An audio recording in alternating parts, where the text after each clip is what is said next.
Assalamualaikum warahmatullahi wabarakatuh. Perkenalkan, nama saya Fani Duyanti. Di sini saya bersama rekan saya yaitu Indri Azwari dan Hamdani Kama. Kami dari kelompok 6. Baiklah, kami akan menyampaikan materi tentang teori ekonomi mikro yang berkaitan dengan struktur pasar satu. Langsung saja kita jelaskan di awal yaitu tentang struktur pasar. Struktur pasar. Pasar adalah suatu tempat atau proses interaksi antara permintaan atau pembeli dan penawaran atau penjual dari suatu barang atau jasa tertentu, sehingga akhirnya dapat menetapkan harga keseimbangan atau harga pasar dan jumlah yang diperdagangkan. Jadi, setiap proses yang mempertemukan antara pembeli dan penjual maka akan membentuk harga yang disepakati antara pembeli dan penjual. Jadi, setiap struktur pasar secara sederhana merupakan kumpulan berbagai faktor yang mempengaruhi tingkat kompetensi di pasar. Definisi pasar persaingan sempurna. Persaingan sempurna merupakan struktur pasar yang paling ideal karena dianggap sistem pasar ini adalah struktur pasar yang akan menjamin terwujudnya kegiatan memproduksi barang atau jasa yang tinggi optimal efisiensinya. Pasar persaingan sempurna menggambarkan keadaan penjual dan pembeli tidak dapat saling mempengaruhi harga, yang artinya harga terbentuk karena kekuatan permintaan dan penawaran. Selanjutnya yaitu ciri-ciri pasar persaingan sempurna. Yang pertama, perusahaan adalah pengambil harga. Pengambil harga atau price taker berarti suatu perusahaan yang ada di dalam pasar tidak dapat menentukan atau mengubah harga pasar. Apapun tindakan perusahaan dalam pasar, ia tidak akan menimbulkan perubahan ke atas harga pasar yang berlaku. Harga barang di pasar ditentukan oleh interaksi di antara keseluruhan produsen dan keseluruhan pembeli. Kedua, setiap perusahaan mudah keluar atau masuk. Sekiranya perusahaan mengalami kerugian dan ingin meninggalkan industri tersebut, langkah ini dapat dengan mudah dilakukan. Sebaliknya, apabila ada produsen yang ingin melakukan kegiatan di industri tersebut, produsen tersebut dapat dengan mudah melakukan kegiatan yang diinginkannya tersebut. Ketiga, menghasilkan barang serupa. Sifat inilah yang menyebabkan perusahaan tidak mempunyai kekuasaan untuk mengubah harga. Sifat ini meliputi dua aspek, yaitu jumlah perusahaan sangat banyak dan masing-masing perusahaan adalah relatif kecil atau kalau dibandingkan dengan keseluruhan jumlah perusahaan di dalam pasar. Sebagai akibatnya, produksi setiap perusahaan adalah sangat sedikit kalau dibandingkan dengan jumlah produksi dalam industri tersebut. Sifat ini menyebabkan apapun yang dilakukan perusahaan seperti menaikkan atau menurunkan harga dan menaikkan atau menurunkan produksi, sedikit pun ia tidak mempengaruhi harga yang berlaku dalam pasar atau industri tersebut. Terakhir, pembeli mempunyai pengetahuan sempurna mengenai pasar. Dalam pasar persaingan sempurna, juga dimisalkan bahwa jumlah pembeli adalah sangat banyak. Namun demikian, dimisalkan pula bahwa masing-masing pembeli tersebut mempunyai pengetahuan yang sempurna mengenai keadaan di pasar, yaitu mereka mengetahui tingkat harga yang berlaku dan perubahan-perubahan ke atas harga tersebut. Akibatnya, para produsen tidak dapat menjual barangnya dengan harga yang lebih tinggi dari yang berlaku di pasar.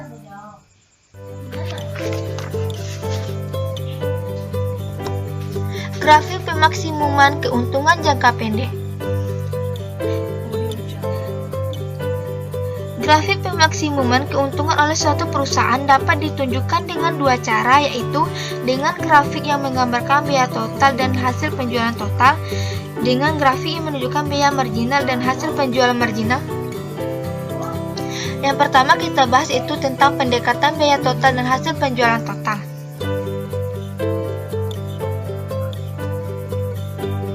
Kurva TC biaya total dan TR hasil penjualan total dibuat berdasarkan data yang terdapat dalam tabel.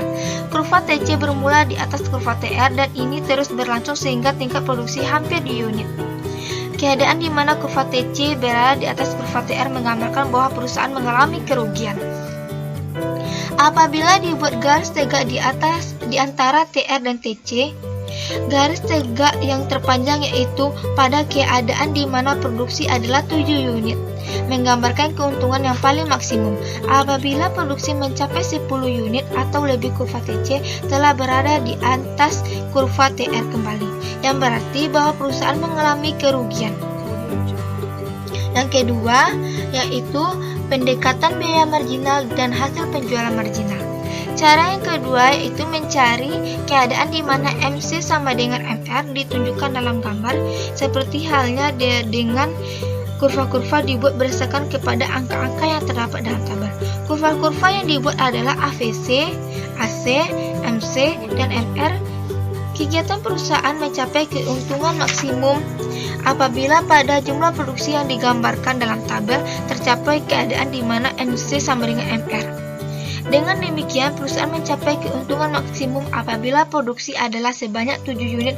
Jumlah keuntungan ditunjukkan oleh kotak EABC. Corak keuntungan dan kerugian perusahaan. Yang pertama, untung lebih normal dan untung normal. Kedua, mengalami kerugian. Ketiga, titik tumpu usaha. Biaya marginal dan kurva penawaran. Kurva penawaran adalah suatu kurva yang menunjukkan perkaitan di antara harga sesuatu barang tertentu dan jumlah barang tersebut yang ditawarkan. Dalam bagian ini akan diterangkan bahwa semenjak ia memotong kurva AVC, kurva biaya marginal MC dari suatu perusahaan dalam pasar persaingan sempurna adalah merupakan kurva penawaran dari perusahaan tersebut. Kurva MC perusahaan tersebut mempunyai sifat sama dengan kurva penawaran, yaitu ia menggambarkan bagaimana perubahan harga akan mempengaruhi produksi perusahaan tersebut. Gambar pertama ditunjukkan keseimbangan suatu perusahaan pada berbagai tingkat harga. Pada permulaannya, dimisalkan tingkat harga di pasar adalah P1. Pada harga ini titik minimum AVC adalah sama dengan harga. Maka perusahaan dalam keadaan menutup perusahaan. Tetapi, katakanlah bahwa ia tidak ingin menutup perusahaan, ia akan terus memproduksi. Untuk meminimumkan kerugiannya, perusahaan akan memproduksi pada keadaan di mana MC sama dengan MR. Keadaan itu tercapai pada titik E1, maka pada harga P1 perusahaan akan menghasilkan barang sebanyak Q1. Dalam gambar 2, ditunjukkan kembali titik-titik keseimbangan yang terdapat dalam perusahaan. Titik A menggambarkan keadaan yang ditunjukkan oleh E1, yaitu pada harga P1 perusahaan akan memproduksikan dan menjual sebanyak Q1. Titik-titik B, C, dan D berturut-turut menunjukkan keadaan yang digambarkan oleh E2, E3, dan E4. Maka kurva SS, yaitu kurva yang digambarkan melalui titik A, B, C, D, adalah kurva penawaran dari perusahaan tersebut. Selanjutnya, penjelasannya akan dilanjutkan oleh rekan saya, Indri Azwari. Kebaikan dan keburukan pasar persaingan sempurna. Pertama, kebaikan. 1. Dapat memaksimumkan efisiensi. Kedua, tingkat kebebasan bertindak dan memilih. 3. Tidak ada kekuasaan di pasar. 4. Dapat meminimalkan biaya iklan. 5. Informasi pasar yang jelas. 6. Barang tersedia dalam jumlah yang banyak. Kelemahan. 1. Persaingan sempurna tidak mendorong inovasi. 2. Persaingan sempurna ada kalanya menimbulkan biaya sosial. 3. Membatasi pilihan konsumen. 4. Biaya produksi dalam persaingan sempurna mungkin lebih tinggi. Distribusi pendapatan tidak terlalu merata. Pasar monopoli. Struktur pasar monopoli merupakan struktur pasar yang sangat bertentangan dengan pasar persaingan sempurna. Monopoli adalah suatu bentuk pasar di mana hanya terdapat satu perusahaan saja, dan perusahaan ini menghasilkan barang yang tidak mempunyai barang pengganti yang sangat dekat. Aspek khusus pasar monopoli. Sadorno Sukirni pada tahun 1967 menerangkan ciri-ciri pasar monopoli yang berbeda dengan pasar persaingan sempurna. Ciri-cirinya sebagai berikut. H. Pasar monopoli adalah industri satu perusahaan. B. Tidak mempunyai barang pengganti yang mirip. C. Tidak terdapat kemungkinan untuk masuk ke dalam industri. D. Dapat mempengaruhi penentuan harga. E. Promosi iklan kurang diperlukan. Faktor-faktor yang menimbulkan monopoli. 1. Perusahaan monopoli mempunyai suatu sumber daya tertentu yang unik dan tidak dimiliki oleh perusahaan lain. 2. Perusahaan monopoli pada umumnya dapat menikmati skala ekonomi hingga ke tingkat produksi yang sangat tinggi. 3. Monopoli wujud dan berkembang melalui undang-undang, yaitu pemerintah memberi hak monopoli kepada perusahaan tersebut. Pemaksimuman keuntungan pasar monopoli. Pemaksimuman keuntungan berdasarkan pendekatan. 1. Biaya total dan hasil penjualan total. 2. Biaya marginal dan hasil penjualan marginal.